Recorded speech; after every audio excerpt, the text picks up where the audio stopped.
The Game of Life and How to Play It by Florence Scovel Shinn. Chapter 1. The Game.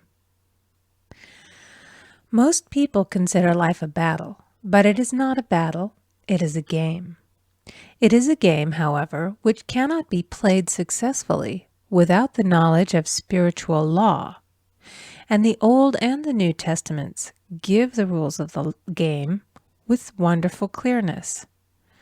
Jesus Christ taught that it was a great game of giving and receiving. Whatsoever a man soweth, that shall he also reap. This means that whatever man sends out in word or deed will return to him. What he gives, he will receive. If he gives hate, he will receive hate. If he gives love, he will receive love. If he gives criticism, he will receive criticism. If he lies, he will be lied to. If he cheats, he will be cheated. We are taught also that the imaging faculty plays a leading part in the game of life. Keep thy heart, or imagination, with all diligence, for out of it are the issues of life. Proverbs 4:23. This means that what man images sooner or later externalizes in his affairs. I know of a man who feared a certain disease. It was a very rare disease and difficult to get, but he pictured it continually and read about it until it manifested in his body and he died, the victim of distorted imagination. So we see, to play successfully the game of life, we must train the imaging faculty. A person with an imaging faculty trained to image only good brings into his life every righteous desire of his heart. Health, wealth, love, friends, perfect self-expression, his highest ideals. The imagination has been called the scissors of the mind, and it is ever cutting, day by day, the pictures man sees there, and sooner or later he meets his own creations in his outer world. To train the imagination successfully, man must understand the workings of his mind. The Greeks said, "Know thyself." There are three departments of the mind: the subconscious, conscious, and superconscious. The subconscious is simply power without direction. It is like steam or electricity, and it does what it is directed to. It has no power of induction. Whatever man feels deeply or images clearly is impressed upon the subconscious mind and carried out in minutest detail. For example, a woman I know, when a child, always made believe she was a widow.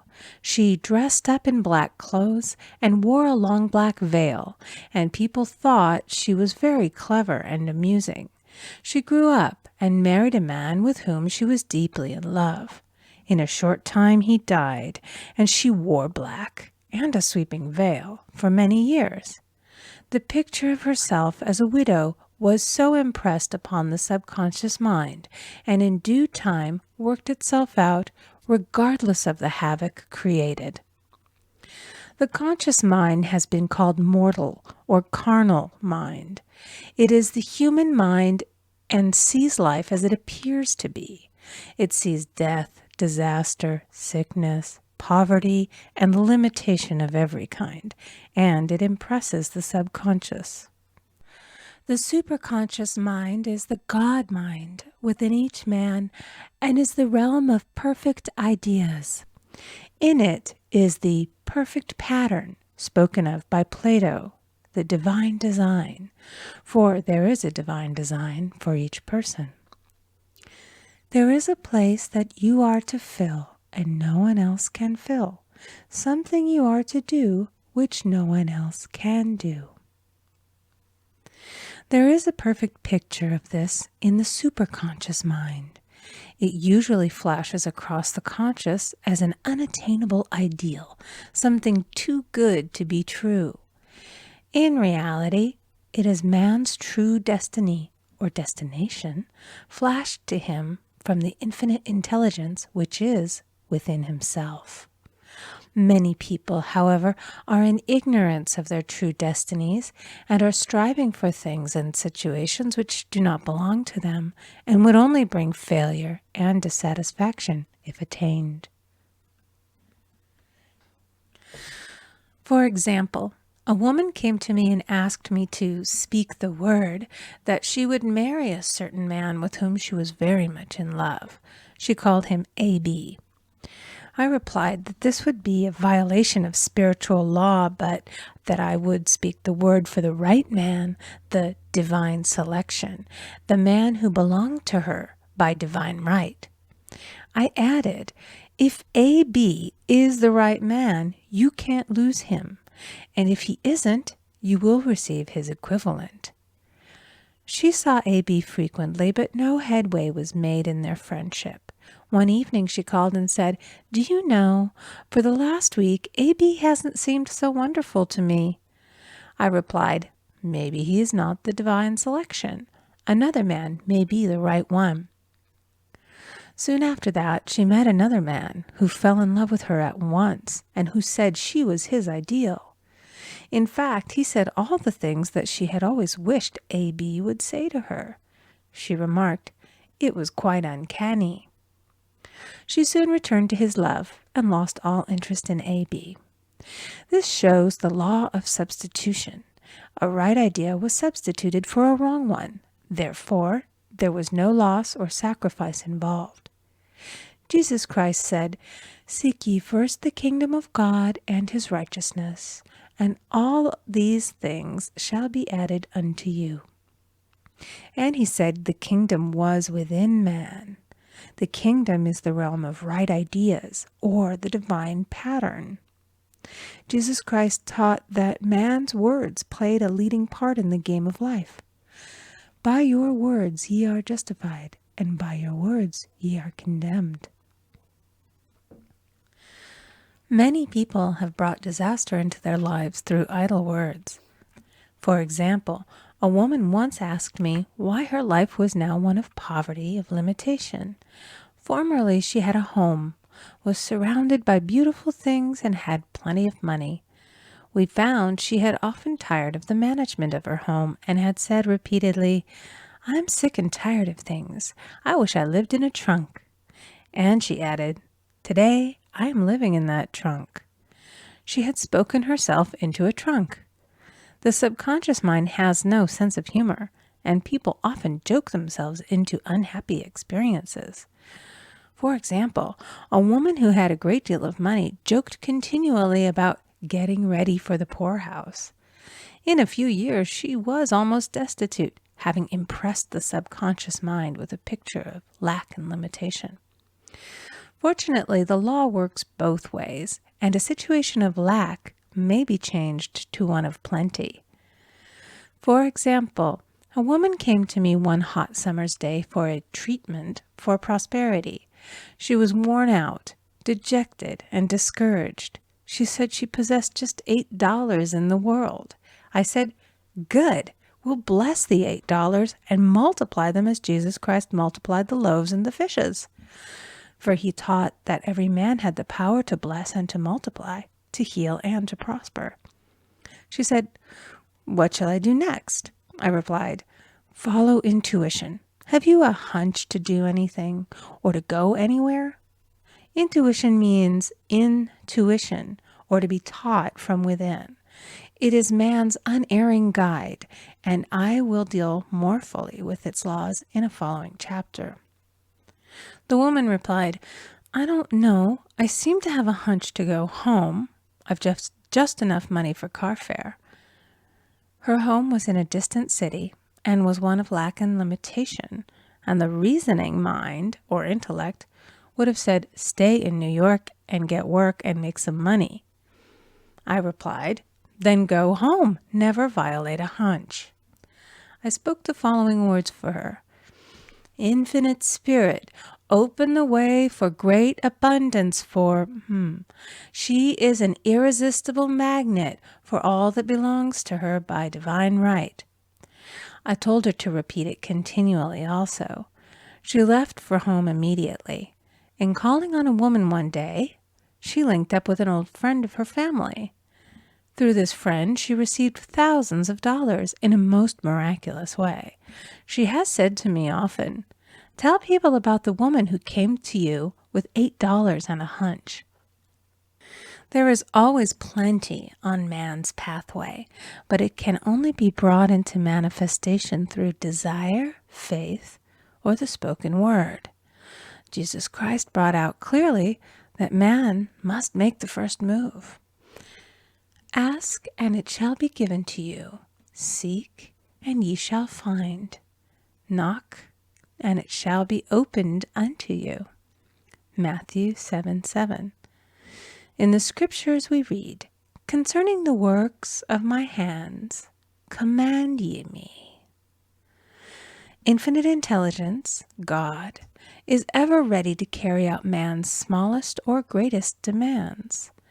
Every desire, uttered or unexpressed, is a demand. We are often startled by having a wish suddenly fulfilled.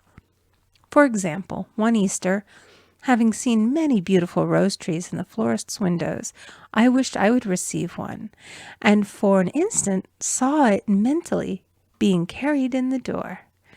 Easter came, and with it a beautiful rose tree. I thanked my friend the following day and told her it was just what I had wanted. She replied, "I didn't send you a rose tree. I sent you lilies." The man had mixed the order and sent me a rose tree simply because I had started the law in action and I had to have a rose tree. Nothing stands between man and his highest ideals and every desire of his heart but doubt and fear. When man can wish without worrying, every desire will be instantly fulfilled. I will explain more fully in a following chapter the scientific reason for this and how fear must be erased from the consciousness.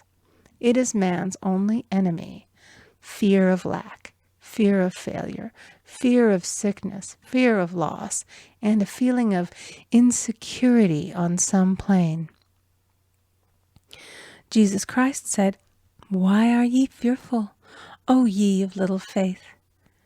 Matthew 8:26. So we can see we must substitute faith for fear is only inverted faith. It is faith in evil instead of good. The object of the game of life is to see clearly one's good and to obliterate all mental pictures of evil. This must be done by impressing the subconscious mind with a realization of good. A very brilliant man who has attained great success told me he had suddenly erased all fear from his consciousness by reading a sign which hung in a room. He saw printed in large letters this statement: "Why worry? It will probably never happen." These words were stamped indelibly upon his subconscious mind, and he now has a firm conviction that only good can come into his life, and therefore only good can manifest. In the following chapter, I will deal with the different methods of impressing the subconscious mind. It is man's faithful servant, but one must be careful to give it the right orders. Man has ever a silent listener at his side, his subconscious mind.